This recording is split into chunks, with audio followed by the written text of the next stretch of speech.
Assalamualaikum warahmatullahi wabarakatuh.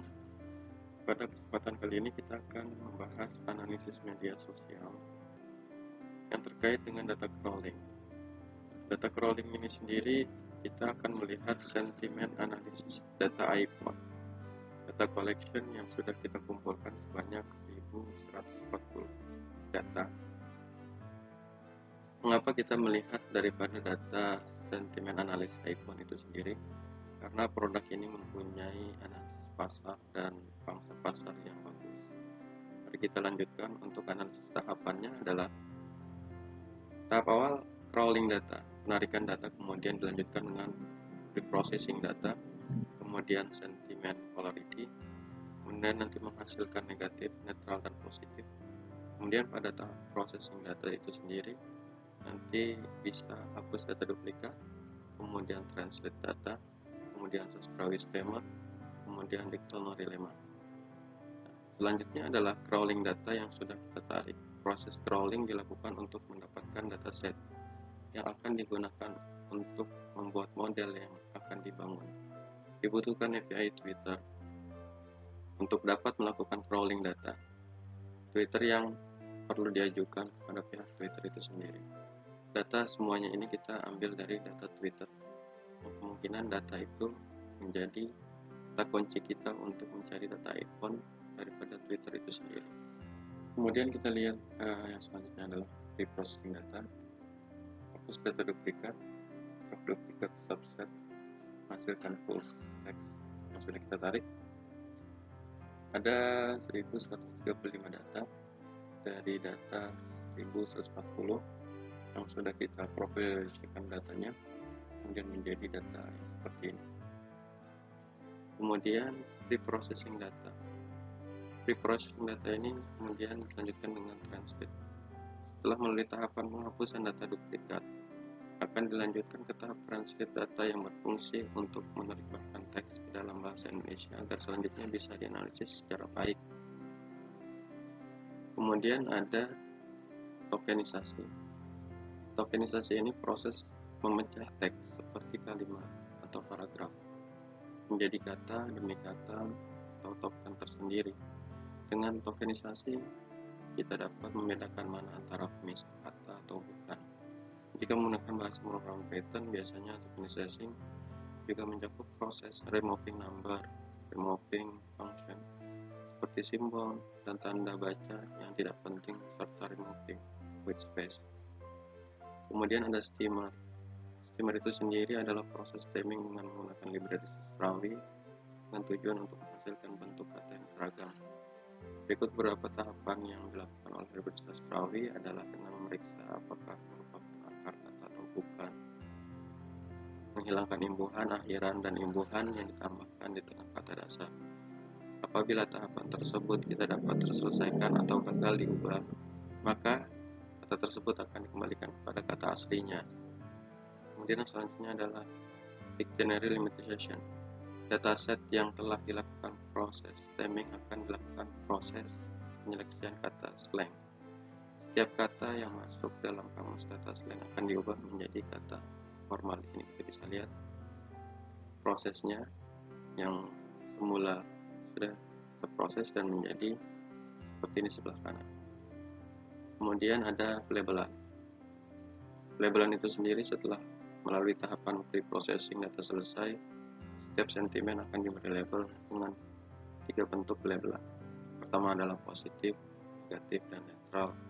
Kemudian itu datanya kita bisa lihat berupa full text, username, dan ID. Kemudian yang terakhir adalah kesimpulan daripada analisis business understanding produk iPhone ini dilakukan menggunakan sentiment polarity. Berdasarkan hasil klasifikasi dapat dihasilkan persentase sentimen tweet para pengguna Twitter terhadap produk iPhone, yaitu dari total jumlah 1135 dataset sebanyak 46,43% diantaranya berstatus netral, kemudian 32,60% diantaranya status positif, dan 20,97% diantaranya berstatus negatif. Hasil ini memberikan kontribusi yang berharga dalam pemahaman terhadap respon dan penilaian penggunaan Twitter terhadap produk X. Pada tahap selanjutnya, mari kita lihat langsung menarikan data iPhone itu sendiri yang sudah kita lakukan penarikan datanya. Inilah script yang sudah kita buat untuk menarikan data crawling iPhone itu sendiri. Ini kita perlukan untuk install Pandas, kemudian selanjutnya adalah install Node.js, ini scriptnya, kemudian kita proses ini sendiri, kemudian lanjut kita proses pada import Pandas. Yang kita lakukan, inilah data yang tersimpan lokasinya untuk crawling iPhone itu sendiri yang berbentuk JSF. Pastikan data berbentuk JSF, nanti akan menjadi keluaran seperti ini.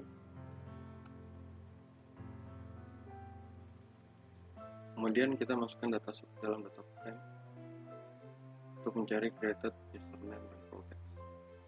Kita proses, sudah kita proses, selanjutnya akan menghasilkan data seperti ini. Kemudian selanjutnya kita mencari cek data duplikat. Ini scriptnya sudah kita jalankan, menghasilkan data proportion. Yang kita lihat datanya sudah kita hasilkan seperti ini. Kemudian lanjutkan data duplikat, scriptnya seperti ini, kemudian menghasilkan data selanjutnya menjadi yang sudah kita hasilkan seperti ini. Kemudian selanjutnya adalah tahap translate bahasa. Sudah kita jalankan, ada 500 data yang sudah kita tarik. Di sini sudah kita jadikan dan menghasilkan data seperti ini. Kemudian data tokenisasi sudah kita proses, kita scriptkan seperti ini, menghasilkan langsung data seperti ini untuk semua yang sudah kita proses. Kemudian lanjut ke Sastra Wisdama, kita sudah jalankan function seperti ini, menghasilkan data seperti ini yang sudah kita bisa lihat, ada created username dan role text.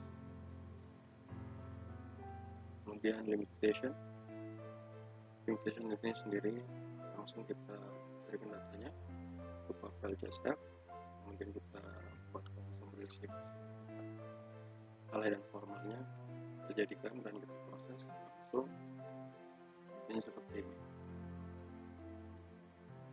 Dan kita simpan lagi dan proses ini menjadi data JSF. Kemudian kita cari lagi seperti proses dan clarity-nya, query-nya seperti ini, termasuk data seperti ini yang sudah kita lihat. Kemudian mencari baris dengan nilai besar, kita sudah proses datanya seperti ini. Kemudian kita mencari baris dengan nilai kulit yang paling besar, menghasilkan data ini. Terakhir adalah mencari daripada jumlah kanan sentimen. Ini query-nya menghasilkan daripada grafik jumlah sentimen itu sendiri. Proses daripada data ini terakhir kita bisa jelas sudah bahwa sentimen itu ada netral, positif, hasilkan data itu sendiri terhadap jumlah tweet yang sudah kita crawling datanya. Mungkin cukup sekian penjelasannya. Untuk script nanti bisa kita tampilkan pada link berikut, bisa untuk belajar kita. Terima kasih.